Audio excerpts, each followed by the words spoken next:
Hey everybody, this is Attorney General Keith Ellison with another edition of Affording Your Life. You know, as the Attorney General of Minnesota, we fight for consumers every day, helping them do what? Afford their lives. That's what we do. So this podcast, Affording Your Life, it is focused on working class economics. It is focused on the economics you need to live a prosperous life. We may not be talking about the Dow Jones Industrial Average much, but we are going to be talking about things like your right to privacy, your right to be able to be treated fairly in this market, your right to be free of a scam, these kind of things, renters, workers, that's the kind of stuff we talk about on Affording Your Life. And we want to make sure that everybody understands this economy and that they know where to go when they need some help. And everyone means everyone. That means elected officials, community members, business leaders, and everyday people who need to know that this economy can and should and must work for them. So folks, this week, we're talking about privacy. For years, we've become accustomed, we've become conditioned even to believe that our private data isn't really private at all, that, privacy is dead and the big companies just can do whatever they want. They cannot.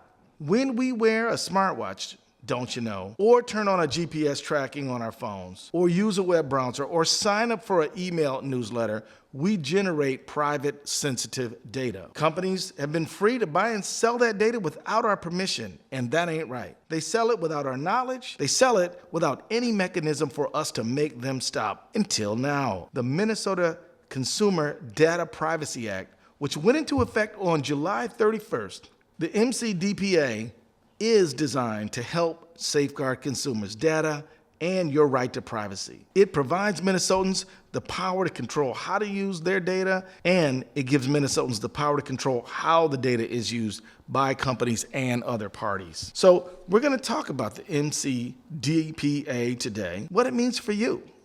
And I'm so happy to be joined by Deputy Attorney General Jessica Whitney. Hey there, Jessica. Good morning. Hello. Hey, it's good to be here. I don't know if it's morning or not, but it's good to see you. Coming or going? I don't know. That's right. Hey, I do know that privacy's on the menu, right? Yes. And also a very, very sharp Assistant Attorney General, Catlin Miko. Hi, Keith. How you doing there, Catlin?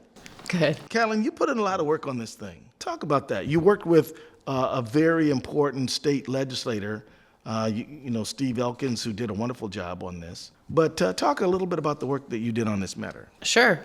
So we are here today to talk about the Minnesota Consumer Data Privacy Act, and this is a law that has been in the works for several years. Representative Steve Elkins first introduced the bill in 2019 and went through several iterations, talked to hundreds of stakeholders to improve upon the bill throughout the years, and it passed last year. And now in 2025, it's going to go into effect, and it's really a landmark privacy law that's going to give consumers new rights over their data and require businesses to protect the data in reasonable ways and really set up guardrails for how they treat consumer data. Now, you get online, you want to look at some stuff, you're clicking from here to here to here and all this kind of thing. Why should we be concerned about this issue of companies tracking us with our data, using it for their own benefit? Why is this something that every consumer should be concerned about? Number one, talking about affording your lives, we get on these programs, they're free or at low cost, and you kind of wonder why that is, right? I mean, how do they give this to you for free? They want to make money, and it certainly costs them money to put it out there. Like if you take a survey online, or you get to read some article or anything like that you might do online, something like that? Right, and it's completely free to you, or you play a game. Right. Or you use a weather app, or anything that you use, and it's free, but it's not free. Because if it's not costing you, then you are the cost, right? Your information is the cost. They want to know all they can about you because they want to sell something to you, right? Always be selling. They want all that information. And not only do they want to use it to you to target advertise, and you might think that's great. I love it when I talk about going to Chicago and all of a sudden all these Chicago hotels pop in my ads. Or I want to go out and buy something for my kid and there it is. But they also use it with more and more with AI coming up, as we screech into that future, they use it in things to set things like your insurance rates can be set by AI, right? And you can suddenly, like your car tracks you, for example, right? All your new cars, if you get one of those fancy new cars, and it gives you, it's all connected to the internet, but it's connected to the internet and it's tracking you. It's tracking how fast you drive. It's tracking, it knows where all the stop signs are. So it's tracking if you're stopping there. And the car manufacturer is not charging you on a monthly basis for providing internet access, but they are taking that data. And sometimes they're selling it to third parties, and they're selling it to people like your insurance company. And look at what John Doe look at how they're driving. They might be going a little fast, right? John Doe blew 3 stop signs last month. I mean, this guy should pay more, right? He's a risk, Right. John Doe was going 70 in a 55. Or 35 and a 30. Doesn't matter. But the thing is that they're watching you, they're scoping you, and they're looking for that angle where they can sell something to you or sell your data to somebody else, all so that they can make more money off of you. And they could use it to your detriment, like you said, like an insurer or something like that. Or rent. That's another nefarious one, right? If you're applying for an apartment, your data might have gotten sold. I mean, you have millions and millions of pieces of data out there about you, and it gets sold and compartmentalized, and then they make profiles on you, and they might use it to deny your rent. And the reason they're denying it in that algorithm could actually be pretty bad. It could be pretty shady, but they hide behind the algorithm. But what if they're wrong? Right. What if what they think you're doing you ain't doing? Right. And there's 2 points, right? They could get it dead wrong, right? Like the algorithm could be completely wrong. We've all seen how wrong these algorithms still are. And the algorithm could be discriminating against you, right? Yeah. And they try and hide behind that black box, like they don't know what's going on, like it's some magic box that they can't explain. But this law will help you at least extricate yourself to the extent possible from that. Pull yourself out of that. Yes. Sure. Well, that's a good thing. I mean, actually, I don't like people tracking me all the time. I want to do my thing without people just scoping me out. And that's a generational thing, too, yeah. Right? They've done studies on like college kids on campus, and they offered free pizza. And in return for that free pizza, you had to give up like all of your data. Like they could, hands down, large majority of the college kids like gave up all their data for some free pizza, right? Yeah. And I think it's just a generation that's grown up online and doesn't have a thought or as much of an expectation of privacy as some of us more seasoned people might. Right. I think it's also evolved in terms of the uses of that data, Sure. and we haven't totally appreciated until now just how widespread those uses can be, and that they really can impact significant aspects of your life, like we're Sure. talking about with housing, employment, healthcare. And so I think even the younger generation is waking up and realizing, the information that I put into this app when I was a kid, I don't want that to be continued to profiled against me or used to determine whether or not I can qualify for an apartment once I'm a young adult. Well, why don't you go into what rights does the MCDPA give you? We've got this word LOCKED, which is an acronym, which makes it easier for people to understand all the rights that they have, but we got something better than other folks. We got LOCKED Plus. So why don't you walk folks through what all these letters stand for so that they can know and remember easily what these particular rights are. So LOCKED is a way to summarize the new consumer rights in Minnesota relating to data privacy. So L is for list. You have a right to request a list of third parties to whom your data was sold. You can really follow it downstream. Who has my stuff? And it is fascinating, like out there to see where your stuff goes, right? It's like you send a message in a bottle, like old school, right? You throw the bottle in the ocean, Sure. And where does it line up? Here you can track like all that's going everywhere, and it is fascinating. Would people be surprised? People would be endlessly surprised, and it would take you, I think, a very long time to track down everything, but you can get a good overview of like where your old school bottle's going, where is all that data about you going. Yeah, Exactly. I bet people would be It's fascinated going to all see around it. the world and to all sorts of different companies and Not- scammers and good and bad. You mean it's not just staying in the U.S.? Not just staying in the U.S. It's not just staying in Minnesota. Ooh, okay, so list. Now, what's the O for? The O is you have the right to opt out or say no to a business that's selling your data, using your data for profiling, or using it for targeted advertising with your data. So this is a powerful tool to control going forward how your data is used. The C stands for copy. You have a right to obtain a copy of your data and sensitive data that a business may have about you. The K stands for know. You have a right to know what information that business has about you. I don't want to do it, or no to have knowledge. Which one? Knowledge. Oh, okay. You might want to have knowledge about what data the business is collecting about you. Yeah, you get to know what's going on. Yep, exactly. And it is, again, fascinating. What you need to like peel back the curtain here to see what they're selling about you. Like the assumptions they make, they end up knowing you might not give them your age. They make assumptions about your age, your race, your income. Like and definitely where you're at, like location. Like they know where. Yeah, they know where you go to sleep. So they make assumptions on where you live. Like you wake up every morning and you open that weather app. They know where you're at. So it's again, if for no other reason than just to see what's going on there. It is endlessly fascinating. And if you want to keep it, and for the folks we talked about, some that do like those targeted ads or do like the videos that they suggest next, you don't have to tell them no, but at least go out there and arm yourself, Arm yourself with the information, that's right. The E in LOCK stands for edit. You have the right to correct inaccurate data about you, which is, again, powerful when you're pursuing, like a loan or an apartment. You want to make sure that the information they're using about you is accurate. So, like that you paid off that loan. Yep. So that's not outstanding anymore. Right. Or even, again, they make those assumptions about your age. You sometimes get in an algorithm and you start seeing suggested videos or ads and you're like, who do they think I am? Do they think I'm some teenager? Like, what have I looked up to make them make that assumption about me? Yeah, if you did a search for your teenage kid or something like that, they might have it quite wrong. And then the D stands for delete. And this is a very powerful right where consumers can now ask a business to delete personal data or sensitive information that they've collected about you. And that's both information that the consumer has given to a business, but also the information that business has otherwise collected about you. So they might have a whole profile on you, and you can ask them to delete that, and they have to comply. Yeah, and then the plus. The plus refers to the consumer's ability to question profiling decisions made about them. What it really is the extra stuff that Minnesota has provided That's that right. are different from those 17 other states that have passed a similar law. Yeah, Minnesota has really moved the ball forward and has given Minnesotans even more rights over their data, and especially with regard to how profiling and automated decisions are made about them. They can opt out of profiling, and they can also question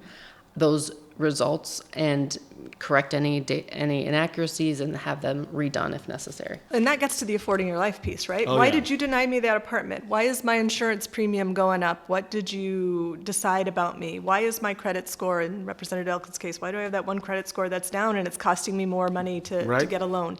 What's going on? It really is the plus. Like 17 other states have the LOCKED, and they use that acronym too, so you'll see it in other states. But we are the only state right now with plus, and hopefully other states will adopt it as well. So let's say you opt out. You do the things you need to do to opt out, but then you check it again and you're still opted in. How do you find out? And if you do, how do you do something about it, including call the Attorney General's office to complain? Can you walk us through the mechanism of that? Sure. So if you want to assert your rights with a specific company, the company is required to have a mechanism for the consumer to do that. So you should be able to go to their website and find out how you ask the company to opt out, to delete, to get a copy, etc. That should be user-friendly and an option for all consumers visiting their website. If you have trouble with that, or if they haven't confirmed that they did what you ask, you certainly should and can complain to our office. Visit our website and submit a complaint, and we'll take a look. And we'll look into it. Maybe we'll send a letter. We might do a number of things, but we can't do anything unless we know. That's right. Now, what if you're a parent and you have kids under 18? Maybe older people, who've been around in the economy may have a little bit more sophistication. Does this thing change based on the age of the user? Yeah, so the law says that any child under 13 has extra rights. A business has to get parental consent before they can collect or process any data about a person under 13. And Minnesota law goes even further and says that for teens between 13 and 16, you can't process their data to give them targeted advertising without a parent's consent. So a vape company can't say, oh, a lot of young kids are vaping nowadays, let me send them some ads like that. Yeah, that's a really good example. They'd have to get parental consent. They're probably not going to get parental consent for that. Right. And that's like an example of opt-in. I think that's something consumers should know, like the difference between opt-out and opt-in. 'Cause Sure. You hear that at a bunch. The main law here for adults is opt-out, where you have to affirmatively go and say, delete me, essentially. And it's a good practice, and at the end of the day, that's what everyone should take away with this, is the ability to get their data deleted. But for kids, it's opt-in, so it's automatically not saved. And in general, I think consumer laws that make us opt-in are a little bit stronger. They make us pause and think, because you have to then take the affirmative step that, I want them tracking my children. I want them to be able to sell my kids vapes that look like highlighters, right? Well, so here's another thing too. So we talked about some of the generational differences. I think I'm a little older than all of y'all, but so I don't want anybody tracking me. You guys probably don't want anybody tracking you, but some younger people might be used to it and they don't mind so much, and they might think, well, is this a good law? Because now the services or the websites that I used to visit and different things, they're going to make me pay because they're not going to be able to track me like that anymore. Is that a legitimate fear? I think that there's, some validity to that concern. And there have been some reports that businesses have gone to like a pay for privacy type model. That just sounds so wrong. It is so wrong. It's so wrong. I mean, privacy should not be up for sale. Right. These rights apply to all Minnesotans. It should not come with a price tag. And they're using your data to sell it and make money. Exactly. So. Exactly. And so I think there's a balance here, but we will be looking closely and scrutinizing any practices that pop up after this law comes into effect. I think it's also important to note that Minnesota is following the path of other states who have implemented similar laws. I was going to ask you about that. Are we out there on our own on this thing, or are we breaking new ground, or what? But the point is, like, businesses are complying with this, good businesses are complying, incorporating privacy as part of their model, and shouldn't be charging people. But what about the bad businesses? What if the ones who are like, they got to delete me, they got to opt out, and they're like, oh, we're going to keep you in because it makes us money to do so. Right, and that's where we come in, do anything? right? No, Yeah. and that's what this law lets us do. It lets us go after those bad actors and gives us a really strong tool. I mean, we had other sort of laws that we could use to go after them, but this is sort of clear black and white violation that we can just say, hey, judge, look what they're doing. They've been told to delete. They haven't deleted.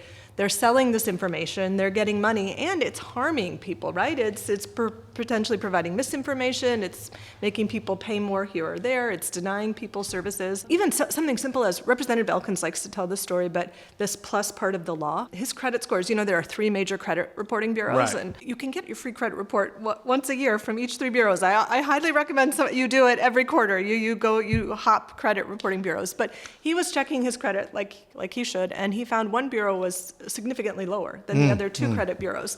And he went and he asked them what was going on. And the 3rd bureau had bad data and hadn't, in their algorithm, hadn't accounted for a loan that he'd paid off, and they still had it as outstanding.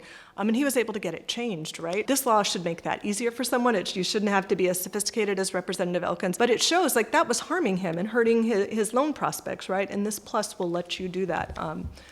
So it gives you another tool, and it gives your office, the AG's office, the power to go after bad actors that don't comply. What if people want to know more? What should they do? What is this privacymn.com thing? What is that? Yeah, so we are excited to announce that we've launched a website dedicated to this law at www.privacymn.com. The law is, quite robust and complex, but this website is our effort to put it down on paper or on the website so that people can digest it, understand more about questions. Yes, we have frequently asked questions. We have resources for consumers on how to assert their rights, and of course also complain to our office if they are running into trouble asserting their rights. And if they violate the law, we're going to deal with them. That's right. We're going to look at every complaint and make sure that the law is being followed. If people have a complaint, where should they call? They can call our Attorney General's office or complain on the website.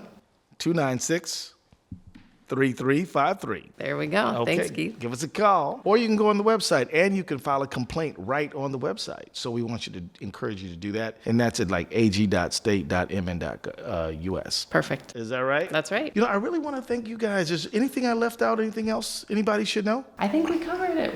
We hope Minnesotans are excited about their new rights, and we hope you take a look at it and get in touch with our office with any questions or concerns. And if you've got groups out there and you want us to come talk, we're happy to go through how to do this in more detail. We've got people that'll go on the road if you're a business and want us to come talk to you. We've been talking to businesses too to help with compliance. So we are here and we're available. I know it's not the most interesting thing, but it's incredibly important to folks, and we're here to help out. That's right. And I just really want to reiterate what you said, Jessica, which is that if you're a business and you're trying to comply, we're there to help you too. So give us a holler. Well, let me just say thank you to Jessica and Caitlin. You guys are awesome. You do a lot of good work all the time, but this is particularly important to people. I get questions about data and privacy all the time. So thank you very much. And you can go, just like we said, privacymn, one word, .com. And so go there, read more about it, learn all about it. And now let me just say thank you to everybody for tuning in to Affording Your Life once again. And don't remember to rate, review, and share this show with your family and friends. Take care and be well, and don't take any crap. Bye-bye.